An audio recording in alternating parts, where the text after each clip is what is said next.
hard being a man in today's world. So many expectations are put on us as men. I'm hitting 30 now. I've just hit 30 years old, if you're wondering. And so there's all this pressure now. Do I have kids? Do I get married? Do I settle down somewhere? That is what people are trying to put on me as a man. Do I grow a beard? Do I shave the beard? You can see by my decision, based on how I used to look versus how I look now, the decision that I made. I decided to shave my beard.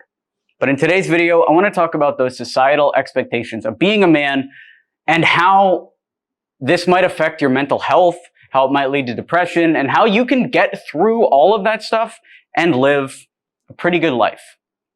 Right now, our life is pretty much set up. We've got a lot of successful companies. We have a lot of people depending on us in terms of I'm supporting them and then they support their families. Really, they support themselves within our organization, which is the coolest part of it. But how do we deal with all of that? That's what I want to talk about in today's video. Make sure you like that video down below to encourage this type of content and comment down below. What do you think? Are there too many expectations on being a man in today's society? Let's find out. Let's explore it today.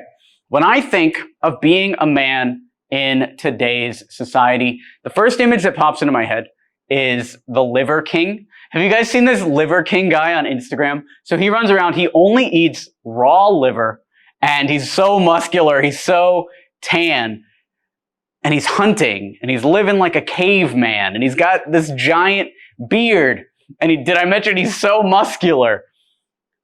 And then also, yeah, of course, he's got the other stuff that men have, which is a loving wife, a bunch of children, a lot of vacant land out in the middle of nowhere to raise the family.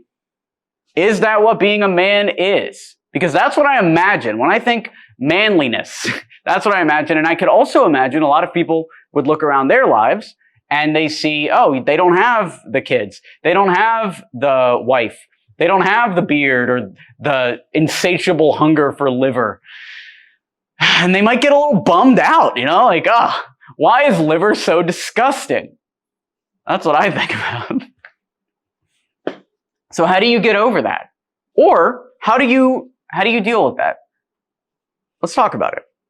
The way that I approach it is I try to live outside of the realm of what other people think. Am I tan? No, I'm very pale. In fact, I like being pale. Am I tall? No, I'm short. I'm 5'6". If you guys didn't know, nobody on our team is over 5'10". We're short squad, but I'm not even the shortest one on the short squad. I would say, and there will be shorter people added. So how do you deal with all this stuff? I try to break out of those societal expectations, and I think about the impact that I have on other people. Because if you think deep down about what it means to be a man, deep down at its core, being a man means leading the tribe, supporting the tribe, making sure that everybody is doing what needs to be done in order to succeed in their own right. So I think about leading the tribe through leading the organizations that we run. I'm involved in a ton of different organizations, from X27 to the Email 10K Ultimate students to A&R Ventures, which includes Taplio and Lead Shark and Omni and all the other stuff that we're doing over there. And through those, I deal with being a man by trying to lead these people to do what's best. Now, what does that mean? Does that mean lead them to do what's best for me and for my wallet? No. What that means is I identify people on the team and I try to help them succeed in their own ways. Nobody in our organization is in service to me. Everyone in the organization is in service to themselves, and then I tend to benefit at the end of it. So for instance, Div, our YouTube producer, has a wife, he's got kids, he's got a whole family to support. And so if he does the right work, then he'll make enough money to support them. And it's my job as a leader to help him identify what the right work is in order to hit the results that he needs to hit. Same with Robert. He does this to me as well. We give each other feedback on operations. But if he is doing tasks that are ineffective, or if he has some bias that only I can see because I'm coming in from the outside, then me letting him know helps him hit his goal. He also needs to support his wife, and I'm assuming he wants kids. He talks about how he wants kids, so he'll have kids soon. We're trying to build a mansion for him in Romania, which would be pretty sick. So I just think about it through those lenses. Similar to me and my family, I need to support Joseph and Jacob, and Jacob's got his kids, and I need to help Terrence. Maybe Terrence wants a house at some point, or I need to help my family, my parents out. Maybe I'm very fortunate that my parents don't need my help right now, but maybe at some point they will. And so I think about all of that. And when you really internalize that your job as a man is to support others and lead them to where they need to go themselves, that's where true manliness comes in. And it's not about eating liver. It's not about shaving your beard, not shaving your beard. It's not even necessarily about being ripped. It's more about locking into what people's needs are and helping them get to those needs. On the team right now, we've got a project manager named Vishal. Vishal's great, but he's paid right now a typical Indian wage, which is $700 a month. Or actually, Indian wage is even lower for starting salaries. Like people in India might make $400 a month. Some people even as low as $250 a month. And Vishal came to me and he asked for a raise. Okay? And instantly, I wanted to give him a raise to at least $700, which again, unbelievably low. But for India, decent. Now, he came to me recently and he asked for another raise because his grandpa's sick. Like he's got some issues going on, personal issues that he needs money for. And so I told him, happy to pay him whatever he needs. $1,800 a month, $2,000 a month, even as high as $5,000 if we can make it happen. But that's the key point. We need to be able to make it happen. So now it's my job as a man to lead him to the insights that will make the company enough money for him to afford that $5,000 a month salary.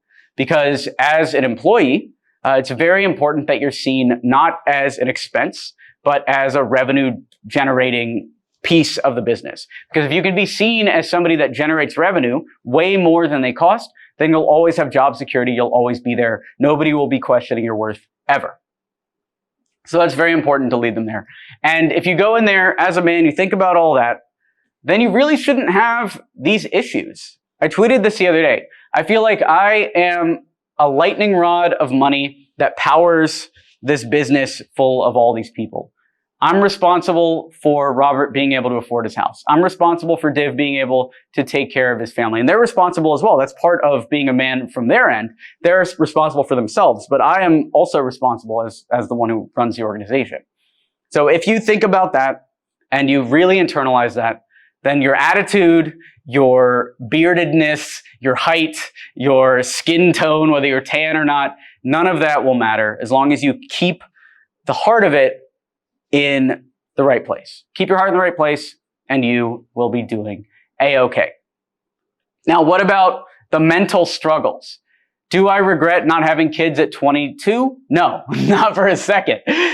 Will I regret not having kids at 30 when I'm 50? Hard to say. I'm not 50 yet. And maybe I'll have kids in the next couple of years. It seems like all my friends are having kids, so I got to have them. But that decision should be something that you make yourself. Luckily, us as men, if we're in a men's circle here, we don't have an expiration date on the amount of on when we can have kids. For women, they do have an expiration date, meaning the egg is going to lose. They only have a certain number of eggs before they hit menopause. But for a man, we could have kids at 77, 78. My dad had me when he was 51 years old. He had me when he was 51 years old, and then he still had multiple kids. The last kid he had was when he was, I think, 58 in 1997. And he died in 2001. It was very sad. But you could have kids up to that entire time. So I think about that sometimes, when I think about whether I should have kids, whether I should get married, whether I do all that stuff. Mentally, we have nothing that forces us to take action, which is pretty cool. I could meet a girl tomorrow and we could have kids in 2 years, 3 years from now. Or I could meet a girl when I'm 50 and we could have kids when I'm 52 and it would just be A-okay. There's no problem with that. So I don't think about any of that. That's how I feel about manliness. Let me know down below. Am I right? Am I wrong? What do you think? How do you approach manliness? Do you think maybe I'm completely wrong? Maybe it is about being tan and jacked and having a beard and all that stuff. Let me know in the comments. Would love to discuss. Smash that like button to encourage more content like this. Subscribe down below. and I'll talk to you soon. Thanks for watching. I'm Alex Berman.